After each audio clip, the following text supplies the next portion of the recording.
I suppose it is entirely my fault. I am incredibly sorry. I am delighted to come. Hmm.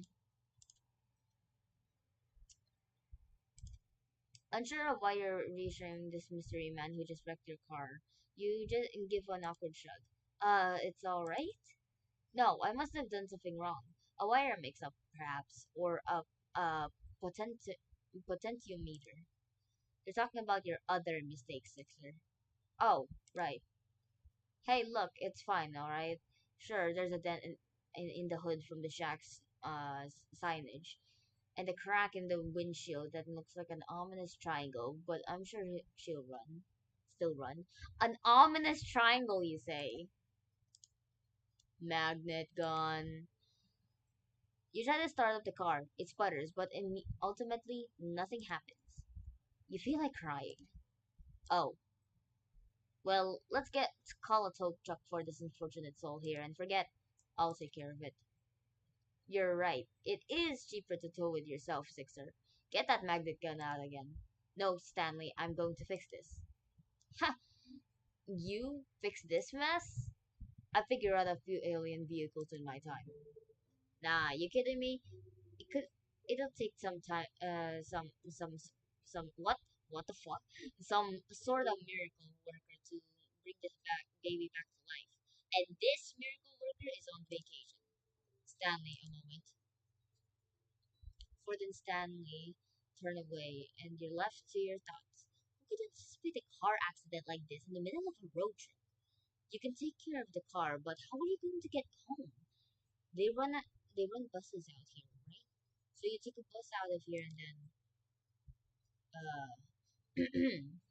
Ford clears his throat, shifting a little awkwardly in place. Seems like they finished their talk. So there are a few options. My brother Stanley here could drive you out of town to find a place to stay for the night, or you could stay the night here. We have some maps and information you can look in the gift shop. And in the morning we can help you with your car. What do you say? Just as you were about to answer, another high-pitched voice from comes inside from the house. Uncle Stan, picture this! A whole week of oh my gosh! Oh my gosh! The girl that runs out of the house comes to a halt at the side of your car. Oh great! Uncle Ford? Why is it that everyone automatically thinks I'm at fault? Well, this time it is my fault, but I've invited Vuruu here to stay with us for the night. If she'd like, I'm sure I can fix this. I just have to figure out how. Stanley sighs. I can take a look. Being on vacation is pretty boring, and the old Stanmobile hasn't needed a tune-up yet, so it wouldn't be too bad to work on something in the meantime. Thank you, Stanley. I'm sure I can put something together from the gadgets I have laying around. If you need any specialized tools to help you with the job. And let me introduce myself. I'm Mabel. You can ask me anything. I pretty much know everything there is to know about this place. Wait, hold on. I haven't said anything yet. I appreciate your offer to let me stay and to repair your car. Yeah, it'll be good as new in my hands. I mean, look at my Stanmobile. She's been through the ringer who knows how many times, and she's still a beaut. He points out the red car parked at a distance away. You can't really tell how beautiful it is at this distance, but he sounds really confident. Well, this turn of events is for, fortuitous, suspicious. What the hell is the first one? Oh, hi, Rox.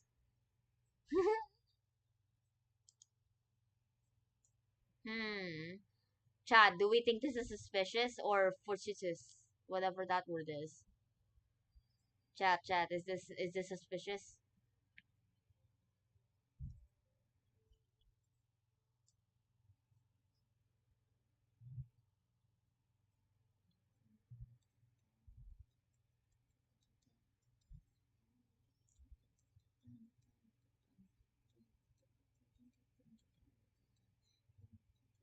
Yeah, suspicious, man. Let's go. Free repairs? Free lodging? What is this? This setup to a murder? You can see the headline now. Unsuspecting tourist dies mysterious death in backwater town. But at least the jury's still out on these people. The cost of auto repair anywhere else would show you no mercy. Well, I accept. Thanks for the help. And my apologies again. What an embarrassment. I must have made such an elementary mistake. As the pines lead you inside the house, Mabel leaves her number in your phone for you to call whenever, and you find out that Ford's twin goes by Stan. This part's the house, but just outside that door is the Mystery Shack. Hey, have you ever been to the Mystery Shack before? I wanted to, actually. I saw a bumper sticker while I was on the road and got curious. You're interrupted by a loud, triumphant, "Ha! Those bumper stickers were a good investment." And Sixer says they're too plain and graphically simplistic, and don't even have an address on them. Stanley, how is anyone supposed to find this place? To attract customers. And Sixer, did you hear that? Well, they are graphically simplistic. I just don't know how she found the place, let alone thought what is the Mystery Shack was compelling. I kind of liked it. See, she kind of liked it. Hey, I like you, Vuru. How about I give you a tour sometime tomorrow, regular price. Tomorrow? Then I have to squeeze all my get to know you questions in today. Vuru, tell me, capybara, yes or no? At that moment, a boy passes in the hallway at the far doorway. What the fuck? In the doorway, and Ford calls out to him, "Dipper, my boy, I'm surprised I didn't see you run out of the scene of the crime." Oh, what the hell is wrong with my speaker? Wait, give me a second, guys. My speaker's making weird sounds.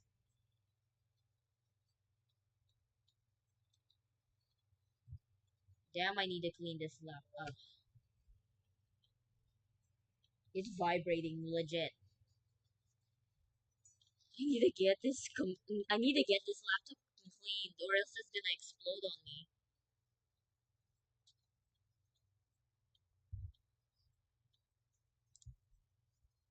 Hmm. Crime? What crime? I have an alibi. Oh, you have someone with you. Hey, I'm not suspicious at all. Did you guys see that car in the side of the shack, though? For a second, I thought the monitors were back with a grudge. Yes, about that. Dipper, meet Buru. I've stranded her car here by accident. She's staying here for the time being. Sorry, stranded her car here? You crashed it? Yeah, the S in the shack fell on it and everything. The cars, the windows were cracked. One window, the windshield. And Vuru was luckily to make it out alive. She's fine, no injuries, thankfully. The magnet gun's rather safe, despite never having been tested in a formal setting. Yeesh. Did you not, like, take safety precautions or anything? Actually, the irony of the situation is that I was trying to install a safety precaution. Hey, if you two are gonna do your nerd talk, I'm gonna get Vuru set up. Mabel, sweetie, why don't you show Vuru around? Let her stay in the storage room. That's still empty, right? I'll make it empty. Yeah, Bill is possessing my damn speaker, bruh. My speaker is making weird sounds. The rest of the day consists of Mabel showing you the storage room you'll be staying in, then the kitchen and the living room, and the hallway, and the bathroom, and pretty much a comprehensive tour of the mundanity, what the fuck, mundanities of a regular house. I can't read, guys. Eventually, you find out that the family is even more extended than you knew. Decorative uh, doilies make a lot more sense knowing a grandmother normally lives here, and her grandson, Zeus. Or was it Zeus? Whatever the name. You look forward to meeting him, and when he comes for work in the morning. When you go up to the attic, Mabel opens up a door to reveal Dipper, nose stuck in his book, but catch him occasionally glancing up at you. as he pretends to read. The next member of the family snorts up at you from Mabel's bed, a rotund pink pig, whom Mabel declares her as her best friend and partner in crime. Waddles. The two are a perfect match, right down to the chubby cheeks and boopable noses. Yee! And in the evening, though you have still been in disbelief over the state of your car, the family dinner and after dinner TV marathon you'd been invited to made it seem like a normal guest stay rather than a forced circumstance. Yeah, triangle. Returning to the storage room Mabel had shown you earlier, you find an air mattress waiting for you, and the more pillows and sheets than a summer night warrants. Hey, I like sleep. Hey, I actually like sleeping on air mattresses. I don't know about other people. Do you, Chad? Do y'all sleeping? Do you like sleeping on air mattresses? Souvenirs, and cursed artifacts. I won't fail. When will the dollar show up? I don't think it does. You wait to the weak glare of the sunlight streaming in through the small, high window in the wall. You can't remember your room having this kind of feature, or any hotel or motel room for that matter. And then yesterday comes crashing back to you. You glance at the time to see that you've slept into the afternoon. Experiencing the accident yesterday, you must have left you tired out. Despite having been assured yesterday evening that you were free to do anything in the fridge, you still feel like you're imposing on the Pines family and try preparing a polite as a guest breakfast as you can. You wash your dishes in the sink before you leave, and just as you are about to exit the kitchen, you bump into Ford. Oh, yes, from yesterday, of course. For a good solid moment, Ford regards you with an awkward silence. Is that a what? Is that a possum?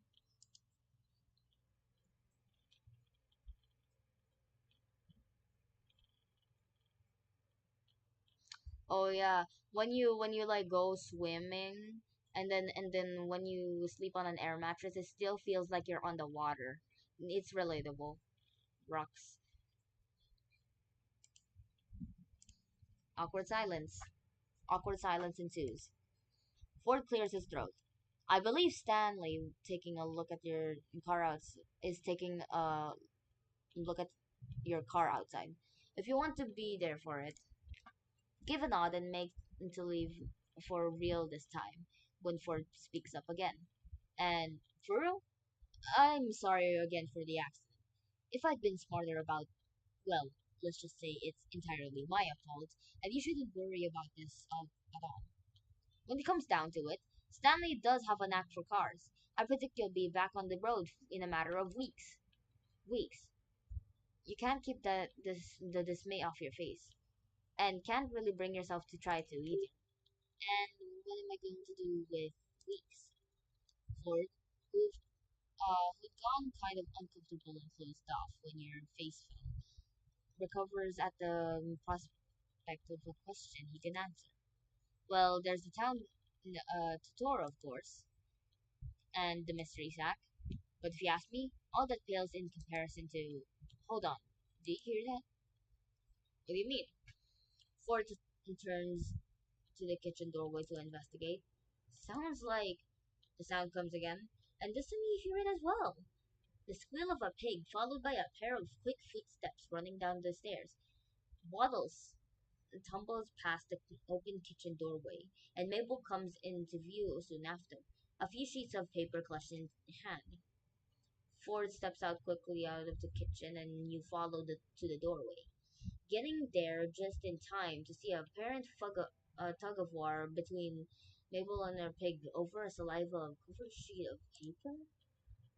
The paper rips, and after nearly toppling backward from her efforts, Mabel recovers, snatching the scrap of ripped paper from Waddle's jaws and lifting both pieces up victoriously.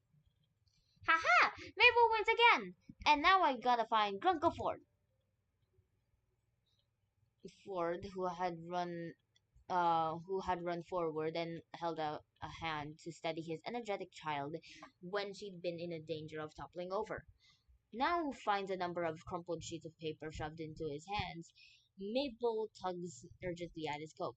Bronco Ford, you've got to help me! Ford kneels down to face Mabel with a serious, though concerned look. Slow down, Mabel. What's the matter? Dipper found a stack of pages from your old journals and they walked in. Waddles ran up and started eating one, and he must have been chewing on it to warn me. Cook afford because look! Mabel takes the ripped halves of paper back from Ford's hand and joins them together, holding it up for the Ford to see. I see. And you took it as a warning? Yes, it says here that it eats small dogs and Waddles is a small pig, but he sort of kind of looks like a dog from far away, and Waddles must have feared for his life. Waddles seems to second this notion with a snort, or not, as it seems the pig is lounging adorably a short distance away in the hallway. The fact that the little girls came from high school after cosplaying Bill, and this is the first video I watched this. You were cosplaying Bill?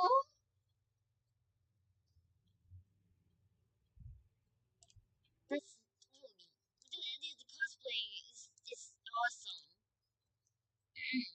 Anyways, my throat hurts still. Wait, I need to get some water, guys.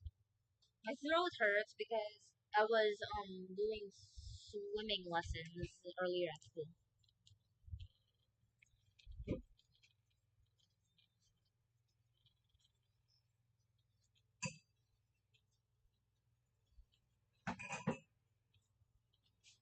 Oopsies, I already have a cup.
I am back, my ironclad waffle cones. Mm. You can't imagine what this dangerous predator could be. Some kind of wolf? Something bigger? You're suddenly not so keen on staying anymore. Remember the pterodactyl I told you about? Waddles was so scared that time. I can't let him leave my side. Pterodactyl? You suppose pigs are followed in museums around here? How about I finish that repellent I've never got around to completing? That'll keep Waddles safe from harm. Mabel flops down on the floor in relief. Uncle Ford, you're an actual lifesaver. Waddles, you have nothing to fear. Ford chuckles, lifting himself out of the kneel and standing back up. All right, I'll go get my recipe. Ford turns to leave, and you suddenly remember that with nothing better to do for weeks, you're gonna be here. It wouldn't hurt to get to know Ford. He seems to know what there is to do around town anyway, and you'll need to not die of boredom in the first week. Or more pressingly, you could just go back to your car and see what Stan's made of it so far. You're not exactly eager to face seeing your car on the side of the house again, though. What should you do? I don't know, man. I don't know, man. This is kind of hard choice, guys. I don't care about my car. The water scared of pterodactyl because a waddler. Ford, wait. Need a hand with that recipe? I can handle it myself. You sure you couldn't use a hand? I. Ford looks away, then, and you follow this averted line of sight to Mabel, who just mouthed something that you couldn't catch. And catches you looking her way. Mabel gives you a 100-watt smile, the picture of innocence. Ford rubs the back of his neck. Yes, I suppose I can accept some help. And with that, assured that Ford is on the task, you spot Mabel rolling away with Waddles into the living room. Before we get started, I suppose I should give you an introduction. Vuruu, tell me, do you believe in the supernatural? Chad, do we believe? Chad, do we believe in supernatural, guys?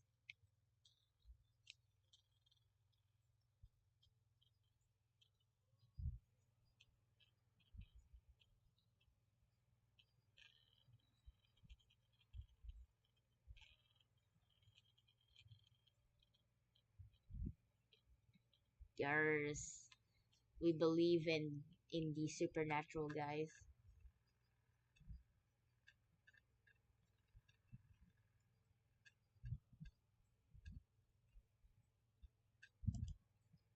Okay, yes. Well, you're about to come face to face with the unexplainable yourself. You see, Gravity Falls isn't some quiet, unassuming backwater town. Much more lurks below its surface.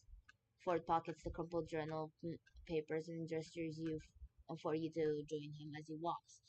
You do and follow him through the living room and step into the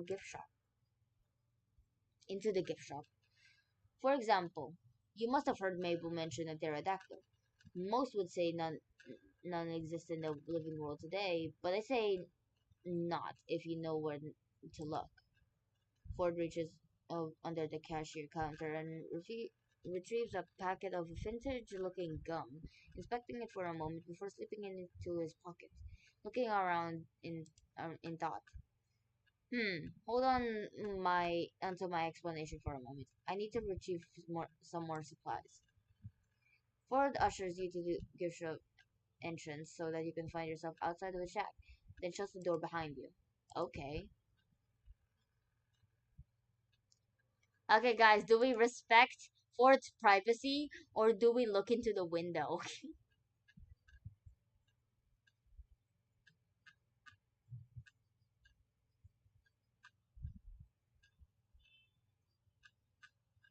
Can you hear the noise that my laptop's making?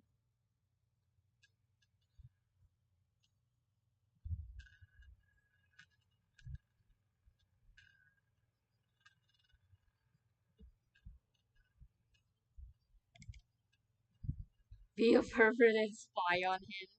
What about you, Brooks? Yeah, I need to change the volume. Oh, you guys couldn't hear the audio this whole time. I'm so sorry.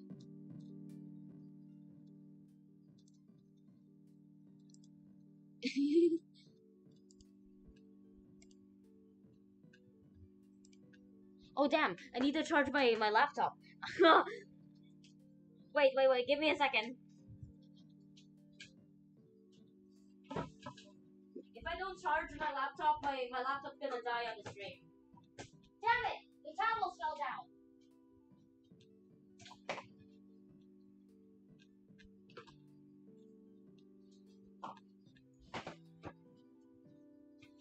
Ugh.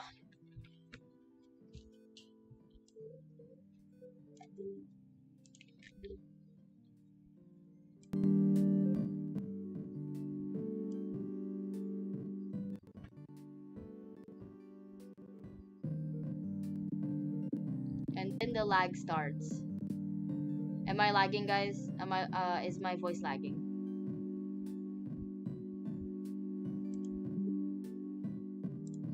Spy. You correctly and politely just stand. Oh fudge. Uh, I pressed the wrong thing. Damn it. Oh fuck. Back. There you go. Turn and try to peer through the window. The glass is dirty enough that the sunlight hitting it obscures your vision of the room within. You catch a gray and tan blurry figure that must have been Ford at the far wall. You lean in too close and have to step back before you leave a conspicuous handprint on the window pane. When you look back in, Ford is gone. You turn back around. We're just gonna stand here until Ford returns. Not too long later, the door opens behind you when Ford joins you outside, looking no different than before. He must have been. Oh, what happened to my voice? He must have stored whatever supplies he went to retrieve in his coat. But the trench coat falls too naturally on his figure for him to be hiding much. Where were we? Ah, yes. Ford pulls out a pen and pad from his coat, mocking as he writes. Just as you were about to head out, he stops and smacks his hand to his face. Oh, shoot, 1 second. Ford hurries back to the house, realizing he